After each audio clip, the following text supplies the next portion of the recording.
আসসালামু আলাইকুম সবাইকে। আজ আমি শেয়ার করব এই রমজানে আমার বাসায় আয়োজন করা একটি ইফতারের কিছু প্রিপারেশন।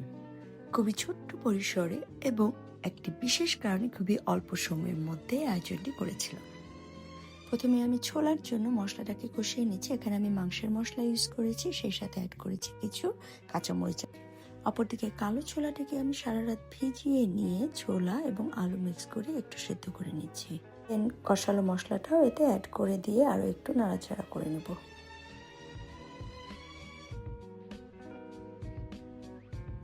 এরপর এটিকে ঢাকনা দিয়ে ঢেকে আরও কিছুক্ষণ রান্না করে এই মশলাটা দিয়ে আবার একটু নাড়াচাড়া করে কিছুক্ষণ রেখে নামিয়ে নেব। এরপর চলে গেলাম আমার নেক্সট প্রিপারেশনে।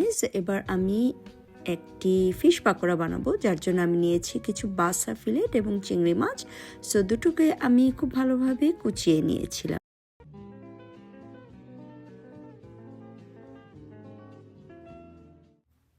দেন এই মাছের মিশ্রণে আমি অ্যাড করেছি কিছু পেঁয়াজ কুচি, ক্যাপসিকাম কুচি, ধনিয়া পাতা কুচি আর কাঁচামরিচ কুচি, আর সেই সাথে একটু চিলি ফ্লেক্সও অ্যাড করেছিলাম।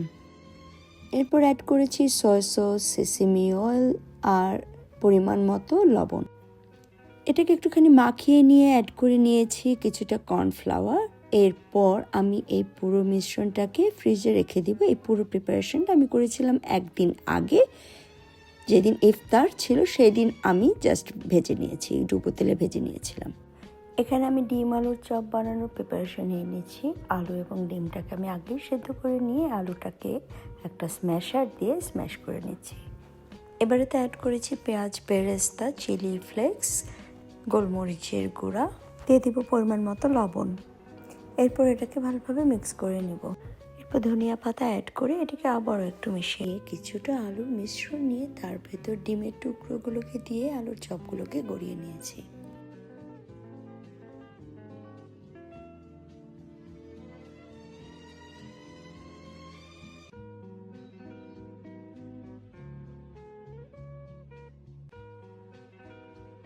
চপগুলোকে প্রথমে ডিমে গড়িয়ে নিয়ে এরপর ব্রেড ক্রাম্বে গড়িয়ে নিয়েছি। তারপর সবগুলো চপকে আমি ফ্রোজেন করে রেখে দিয়েছিলাম এবং ভাজার আগে দিয়ে নামিয়ে জাস্ট ডিপ ফ্রাই করে নিয়েছি।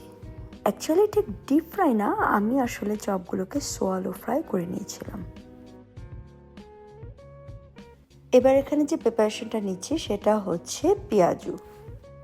তবে পেঁয়াজুটি আমি বানিয়েছিলাম কিডনি বিন দিয়ে, তার মানে হচ্ছে রাজমা দিয়ে। তো রাজমাটা আমি নিয়েছি ক্যানের, দেখতে পাচ্ছেন ক্যানে। তো রাজমাটাকে আমি ভালোভাবে ব্লেন্ড করে নিয়ে এরপর পেঁয়াজুর যা যা মশলা থাকে সেগুলোই দিয়েছি। যেমন পেঁয়াজ কুচি দিয়েছি, কাঁচামরিচ কুচি, ধনিয়া পাতা কুচি, একটু হলুদ মরিচের গুঁড়া, একটু ধনিয়া জিরার গুঁড়া, এই সব কিছু দিয়ে আমি এটাকে মাখিয়ে রেখে দিয়েছিলাম। জাস্ট একদিন আগে আর পরের দিন ইফতারির আগে দিয়ে ভেজে নিয়েছি। আর হ্যাঁ, বাইন্ডিংয়ের জন্য আমি কিছুটা বেসনও ইউজ করেছি এতে। এবার আমি বেগুনির ব্যাটারটা রেডি করে নিচ্ছি। বেসনের মধ্যে আমি দিয়ে দিয়েছি হলুদ মরিচ গুঁড়া অল্প অল্প করে, একটুখানি বেকিং সোডা ইউজ করেছি। এরপর পরিমাণ মতো লবণ, কালি জিরা এবং পানি দিয়ে একটা ঘন ব্যাটার করে নিয়েছি, ভিডিওতে যেমন দেখিয়েছি। আর এবার যেটা না হলে ইফতারের প্রিপারেশনটাই অপূর্ণ থেকে যায়, সেটা হচ্ছে দই বড়া। বাট এবার দই বড়াটা আমি প্যাকেট মিক্স ইউজ করেছি। বাট কোনো এক সময় আপনাদেরকে আমি স্ক্র্যাচ থেকে দই বড়া বানানোটা দেখাবো। এখানে আমি আপনাদের দই বড়ার যে দইটা কিভাবে প্রিপেয়ার করেছিলাম সেটা শেয়ার করছি। নিয়ে নিয়েছি এখানে টক দই, তার সাথে অ্যাড করেছি টালা, জিরার গুঁড়া, ধনিয়ার গুঁড়া, বিট লবণ আর চিনি। আর চিনিটা আপনারা আপনাদের স্বাদ মতো দেবেন। আমি একটু মিষ্টি পছন্দ করি, সেভাবে চিনি দিয়েছি। এবার চলে গেলাম হালিমের প্রিপারেশনে। এখানে আমি সব রকমের চাল ডাল 1/3 কাপ করে নিয়েছি, ইনক্লুডিং গম। আর এছাড়াও আমি প্যাকেট হালিম মিক্সও ইউজ করেছি। আমার এখন ঠিক মনে নেই, সম্ভবত আমি প্রাণের প্যাকটা ইউজ করেছিলাম।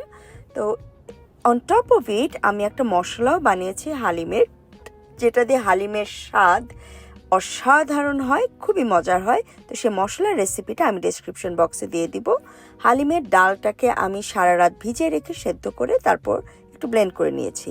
তো ডালটাকে প্রথমে আমি সেদ্ধ করে নিয়েছি, সেই সাথে কিছুটা হালিমের মশলা দিয়েছি আর দিয়েছি হলুদ মরিচের গুঁড়া এবং আস্ত গরম মশলা। এরপর মাংসটাকেও মাংসের সব মশলা এবং হালিমের মশলা দিয়ে কুক করে নিয়েছি, সেই সাথে ইউজ করেছি ফ্রেশ আদা রসুন বাটা। আমি তৈরি করেছিলাম খাসির হালিম।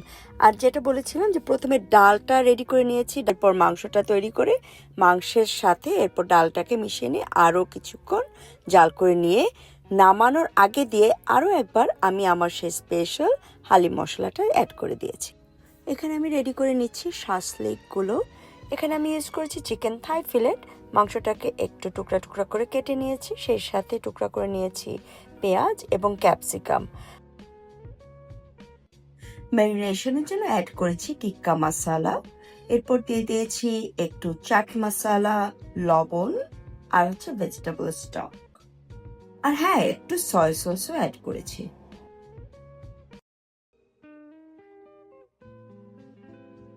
এরপর এগুলোকে লেয়ার বাই লেয়ার একটি ব্যাম্বু স্টিকে গেঁথে নিয়ে তাওয়ায় হালকা অয়েল স্প্রে করে ভেজে নিয়েছি। দেন প্রিপেয়ার করছি একটি র্যাপ, চিকেন র্যাপ। চিকেন র্যাপের জন্য আমি ইউজ করেছি চিকেন সালামি। সালামিগুলোকে আমি একদম কুচি কুচি করে কেটে নিয়ে তার সাথে অ্যাড করেছি এই লেটুস।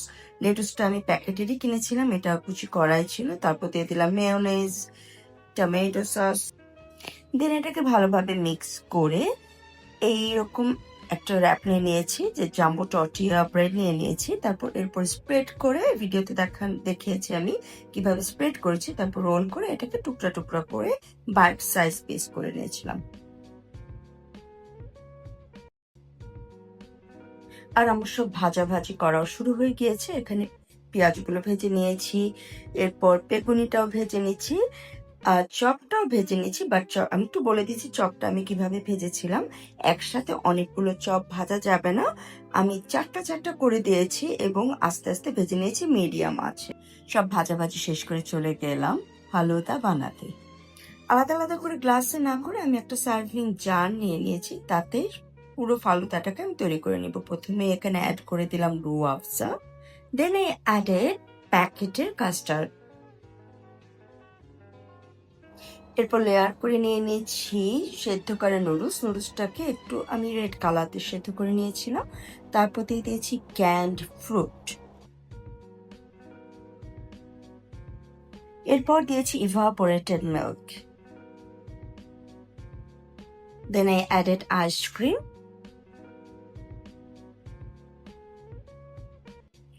আগে থেকে তৈরি করে রাখা বিভিন্ন কালার অ্যান্ড ফ্লেভার জেলি। একটা স্পেশাল জিনিস অ্যাড করেছিলাম, আমার হাতে বানানো কমলাভোগ মিষ্টি। মিষ্টিগুলোকে ক্রাশ করে মিশিয়ে নিয়েছিলাম। এরপর লেয়ারটা কমপ্লিট করে উপরে বাদাম কুচি দিয়ে সাজিয়ে পরিবেশন করেছি।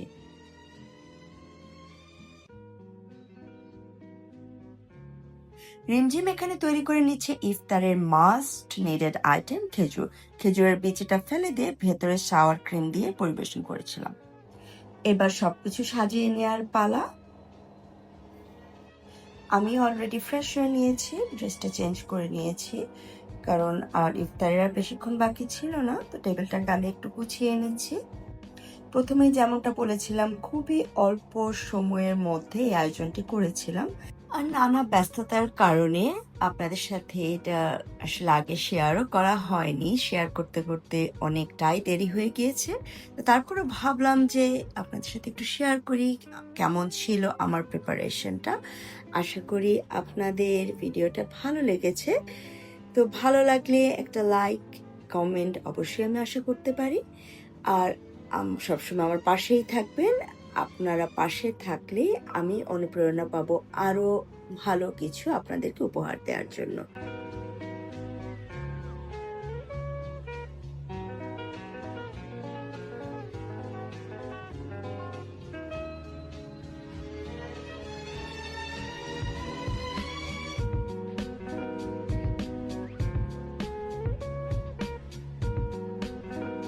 এখানে আমি যে মুড়িটা মাখিয়ে নিচ্ছি, এটা একটা স্পেশাল তেল দিয়ে মাখিয়ে নিচ্ছি। এটা আমি বানিয়েছি মুড়ি মাখার জন্য। আমি যদি আপনাদের সাথে শেয়ার করে না থাকি, যে কোনো সময় অবশ্যই আপনাদের সাথে এই মুড়ি মাখার তেলের রেসিপিটা আমি শেয়ার করব। মুড়ি মাখা তেল বা মশলা যেটাই বলেন, এটা রেসিপিটা আমি আপনাদের সাথে অবশ্যই শেয়ার করব। আর এই জিলাপিটা আমার খুবই প্রিয় বৌদি এনেছিলেন। সেই সাথে কিন্তু ঘরে বানানো ঘুগনিও ছিল।